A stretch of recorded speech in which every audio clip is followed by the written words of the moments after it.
ನಮಸ್ಕಾರ. ಜೀನಿ ನ್ಯೂಸ್ ವೀಕ್ಷಕರಿಗೆ ಸ್ವಾಗತ. ವೀಕ್ಷಕರಿಗೆಲ್ಲ ನಮಸ್ಕಾರ. ನಾನು ಸಂಧ್ಯಾ.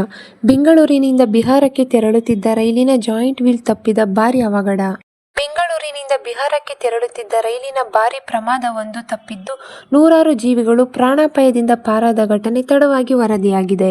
ಮೇ 23ರಂದು ತಡರಾತ್ರಿ 1 ಗಂಟೆ ಸುಮಾರಿಗೆ ಬೆಂಗಳೂರಿನ SMVT ನಿಲ್ದಾಣದಿಂದ ಬಿಹಾರಕ್ಕೆ ತೆರಳುತ್ತಿದ್ದ ದಾನ್ಪುರ್ ವಿಶೇಷ ರೈಲು ಚಲಿಸುತ್ತಿದ್ದಾಗಲೇ ಜಾಯಿಂಟ್ ವೀಲ್ ಕಟ್ಟಾಗಿತ್ತು. ಮೇ 24ರಂದು ಆಂಧ್ರಪ್ರದೇಶದ ವಿಜಯವಾಡ ನಿಲ್ದಾಣ ದಾಟಿ 30 ಕಿಲೋಮೀಟರ್ ದೂರದಲ್ಲಿ 100 ಕಿಲೋಮೀಟರ್ ವೇಗದಲ್ಲಿ ಚಲಿಸುತ್ತಿದ್ದಾಗ ಜಾಯಿಂಟ್ ವೀಲ್ ಕಟ್ಟಾಗಿ ಪ್ರಯಾಣಿಸುತ್ತಿದ್ದ ಪ್ರಯಾಣಿಕರ ಬೋಗಿ ಹಾಗೂ ಇಂಜಿನ್ ಇದ್ದ ಬೋಗಿ ಬೇರ್ಪಟ್ಟಿತ್ತು. ಅದೃಷ್ಟವಶಾತ್ ರೈಲು ನಿಯಂತ್ರಣ ಕಳೆದುಕೊಳ್ಳದ ಕಾರಣ ಹಾಗೂ ಲೋಕೋ ಪೈಲಟ್ನ ಸಮಯ ಪ್ರಜ್ಞೆ ಮುಂದಾಗುವ ಅನಾಹುತ ತಪ್ಪಿಸಿತ್ತು. ಘಟನೆಯ ಬಳಿಕ 4 ತಾಸುಗಳ ಕಾಲ ಸಂಚಾರ ವಿಳಂಬಗೊಂಡಿತ್ತು. ಈ ದಿನದ ನಿರಂತರ ಸುದ್ದಿಗಳಿಗಾಗಿ ವೀಕ್ಷಿಸುತ್ತಿರಿ ಜೀನಿ ನ್ಯೂಸ್. ನಮಸ್ಕಾರ.